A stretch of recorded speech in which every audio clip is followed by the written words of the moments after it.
les journées de banquier ne sont pas des plus réduisantes. Journée de banquier, dis-je, oui.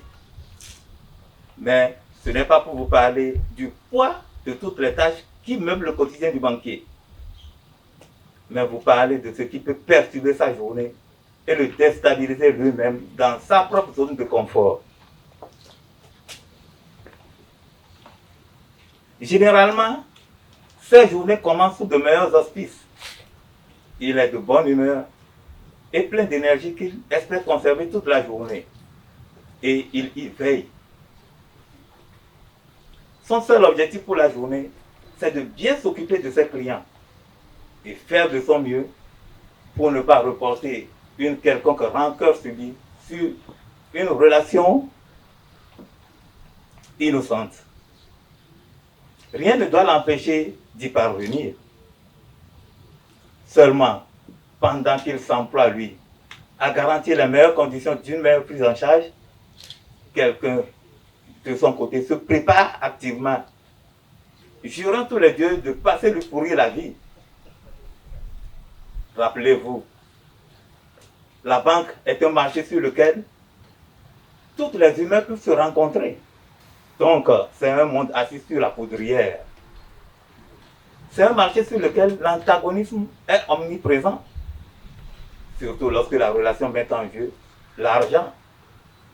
Cette ressource qui oppose bien souvent les hommes, même de vieux amis. Pour un client, il n'y a pas de moment propice pour se faire entendre. De bonne heure à midi, l'après-midi, c'est pareil. Et son obsession est la même. Faire du bruit pour obtenir satisfaction. C'est du moins ce que retient la conscience collective. Et quand ce client mécontent, mais bien préparé pour la cause, débarque à la banque, il est pris en charge par les collègues de premier rang. Une conversation s'engage naturellement. Mais très vite, ça explose. Le ton monte. Malgré toutes les tentatives pour calmer le client, le volume augmente, c'est la débandade. Quand vous êtes dans votre bureau, l'air pensif, en train d'explorer toutes les possibilités pour atteindre les objectifs assignés, réaliser ce budget sorti du néant qu'on a qualifié de très ambitieux, juste pour vous faire avaler la pilule amère, que ce vacarme vous parvient, que vous voyez les collègues impuissants à contenir le client mécontent, et même à se dérober face à la furie, vous bondissez de votre bureau en pas de géant, un peu comme pour répondre à l'imposteur. Mais à la vérité, pourrait-on lui répondre? Non. Car les règles de bonne conduite qui sont ancrées dans votre ADN de banquier, l'œil de Caïn qui est en vous, vous l'interdisent, se saisissent de vous et vous immobilisent. Alors, vous vous rétractez, vous revenez en vous-même et vous prenez la bonne décision en tant que manager. Vous installez le client convenablement avec toutes les commodités et en ce moment, vous vous apercevrez que la tension baisse et c'est en ce moment que vous engagez la discussion. Vous n'avez pas le droit de répéter les erreurs commises par les collègues. Alors là, vous ne répondez ni aux critiques, ni aux humiliations, ni aux insultes, pourvu que le client reparte satisfait, le sourire aux lèvres. Quand ça vous arrive une fois, quand vous avez enfin, vous êtes arrivé à calmer la tempête, sonné, abattu, vous avez l'impression d'avoir accompli les 12 travaux d'Hercule. Mais en même temps, vous avez la satisfaction d'avoir accompli un miracle. En fin de journée, à la fermeture du bureau, c'est le sujet qui alimente la discussion au sein de l'équipe. Et c'est en ce moment que l'équipe reconnaît votre doigté dans la résolution de cette crise. La gestion des clients difficiles fait partie du métier de banquier, me dira-t-on. D'aucuns me répondront que c'est à juste titre que l'emploi est rémunéré conséquemment. Mais nul ne naît avec le don de la gestion des clients difficiles. C'est à force de se porter aux premières lignes, d'accepter et essuyer toutes les humiliations, les insultes. C'est à force de retourner ses méninges pour découvrir la solution magique à chaque fois qu'on acquiert de l'expérience et qu'on renforce son leadership au sein de son équipe.